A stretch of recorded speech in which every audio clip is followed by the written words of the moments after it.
સર્વવાલા ભક્તોની આ સેવકના પ્રેમ ભર્યા જય સ્વામિનારાયણ. વૈષ્ણવ સારંગપુરનું 5મું અન્વય વ્યતિરેકનું સાર. મહાત્મય સહિત ભક્તિ જ વાસનાટાર્યનું અચળ સાધન છે. બીજું, જીવ ઈશ્વર અક્ષર બ્રહ્મને પુરુષોત્તમ અન્વય વ્યતિરેક બતાવ્યું છે. ત્રીજું, મહિમા જડીને પણ પોરવીને પ્રભુના દર્શનાદિક કરે તેને જ તેનું પૂરું ફળ મળે છે, બીજાની તો બીજ બળ થાય છે. સ્વામિનારાયણ હરે. સંવત 1877ના શ્રાવણવદી નવમીને દિવસે સ્વામી શ્રી સહજાનંદ મહારાજ ગામ શ્રી સારંગપુર મધ્યે જીવા ખાચરના દરબારમાં ઉત્તરાદે 12 ઓરડાની ઓસરીએ ઢોલિયા ઉપર બિરાજમાન હતા અને સર્વ શ્વેત વસ્ત્ર ધારણ કર્યા છે ને પોતાના મુખારવિંદની આગળ મુનિ તથા દેશ દેશના હરિભક્તની સભા ભરાઈને બેઠી છે. પશ્ચિમ મુક્તાનંદ સ્વામીએ પ્રશ્ન પૂછ્યો છે, વાસનાની નિવૃત્તિ થવાનો એવો શો જબરો ઉપાય છે? એક ઉપાય વિશે સર્વ સાધન આવી જાય. પછી શ્રીજી મહારાજ બોલ્યા છે, જેની શ્રદ્ધા તથા હરિ ને હરિજનના વચનને વિશે વિશ્વાસ તથા ભગવાનને વિશે પ્રીતિ તથા ભગવાનના સ્વરૂપનું મહાત્મય એ 4 વાના જેના હૃદયમાં હોય તેની વાસનાની નિવૃત્તિ થઈ જાય છે. તેમાં પણ જો એક મહાત્મય અતિશય દ્રઢ હોય તો શ્રદ્ધા તથા વિશ્વાસ તથા પ્રીતિ એ 3 દુબળા હોય તો પણ મહાબળવાન થાય છે. અને મહાત્મય વિનાની ભક્તિ જો ઝાઝી જણાતી હોય પણ અંતે નાશ થઈ જાય છે. જેમ 10-12 વર્ષની કન્યા હોય ને તેને ક્ષય રોગ થાય, પછી તે કન્યા યુવાન થયા મોર જ મરી જાય પણ યુવાન થાય નહીં. તેમ જેની મહાત્મય વિનાની ભક્તિ હોય તે પણ પરિપુક્ત થતી નથી ને નાશ થઈ જાય છે. અને જેના હૃદયમાં મહાત્મય સહિત ભગવાનની ભક્તિ હોય તે બીજા કલ્યાણકારી ગુણ ન હોય તો પણ તેના હૃદયમાં સર્વ આવે છે. અને જો મહાત્મય સહિત ભક્તિ જેવા હૃદયમાં નથી તો સમાધિક છે કલ્યાણકારી રૂડા ગુણ તેના હૃદયમાં છે તો પણ નહીં જેવા જ છે, કેમ જે અંતે નાશ પામી જાય. માટે એક મહાત્મય સહિત ભક્તિ હોય તો તેની વાસના પણ નિવૃત્તિ થઈ જાય અને કલ્યાણકારી જે ગુણ તે સર્વ આવીને હૃદયમાં વિશે નિવાસ કરીને રહે. તે માટે મહાત્મય સહિત ભગવાનની ભક્તિ તે જ વાસનાટાર્યનું મહા મોટું અચળ સાધન છે. પછી સ્વય પ્રકાશાનંદ સ્વામીએ પ્રશ્ન પૂછ્યો છે, જીવ અન્વયપણે કેમ છે અને વ્યતિરેકપણે કેમ છે? અને ઈશ્વર અન્વયપણે કેમ છે અને વ્યતિરેકપણે કેમ છે? અને અક્ષર બ્રહ્મ અન્વયપણે કેમ છે અને વ્યતિરેકપણે કેમ છે? અને પુરુષોત્તમ ભગવાન અન્વયપણે કેમ જાણવા અને વ્યતિરેકપણે કેમ જાણવા? પછી શ્રીજી મહારાજ બોલ્યા છે, જન્મ મરણનું ભોગતા એવું છે જીવનું સ્વરૂપ તે અન્વય જાણવું અને અછેદ અભેદ અવિનાશી એવું છે જીવન સ્વરૂપ તે વ્યતિરેક જાણવું.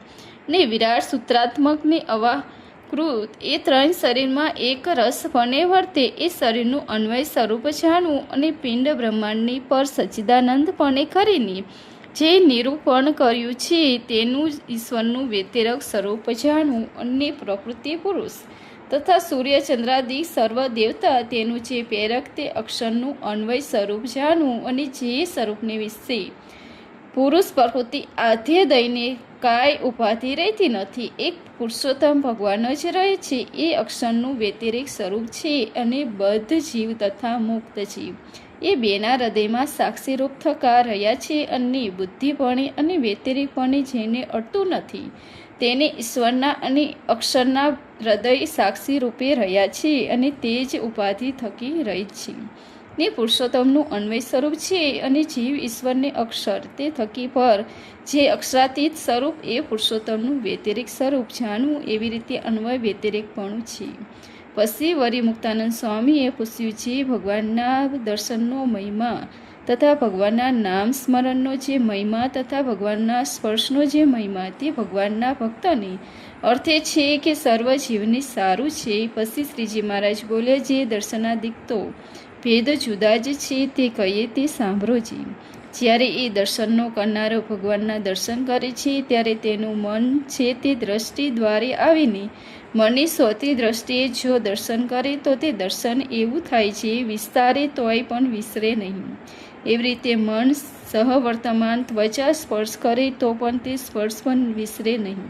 જેમ ગોપાંગનાઓના ભગવાન પ્રત્યે ભાગવતમાં વચન છે, હે ભગવાન જે દિવસથી તમારા ચરણનો સ્પર્શ થયો છે તે દિવસ થકી તમ વિના જે સંસારમાં સુખ છે તે અમને વિષ જેવા લાગે છે. એવી રીતે સર્વ જ્ઞાન ઇન્દ્રિય કરીને મન સહ વર્તમાન જે દર્શન સ્પર્શ સર્વાનાદિક થાય છે તે કોઈ કારે વિસરી જતા નથી. જેમ અજ્ઞાન જીવ હોય તેને મન સહ વર્તમાન જે પંચ જ્ઞાન ઇન્દ્રિયો તેને કરીને જે વિષય ભોગવ્યા હોય તે વિચારે તો પણ વિસરે નહીં.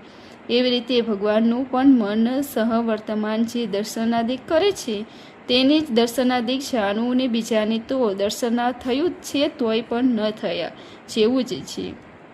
કાજે જે સમય એને દર્શન કર્યા છે તે સમયે એનું મન તો ક્યાંય ફરતું હતું, માટે તે દર્શન એને કાં તો એક દિવસમાં વિસરી જાય અથવા 5 દિવસમાં અથવા 50 દિવસમાં અથવા 6 મહિનામાં અથવા વર્ષમાં અથવા 5 વર્ષમાં જરૂર વિસરી જાય પણ અંત રહેશે નહીં. માટે જે મહાત્મય જાણીને અતિ પ્રીતિ કરીને મન સહિત દ્રષ્ટિ આધિક જ્ઞાન ઇન્દ્રિય કરીને દર્શન સ્પર્શાદિક કરે તેને જ તેમનું ફળ છે. અને બીજાને તો એ જે પરમેશ્વરના દર્શનાદિક થાય તેનું બીજબર થાય છે.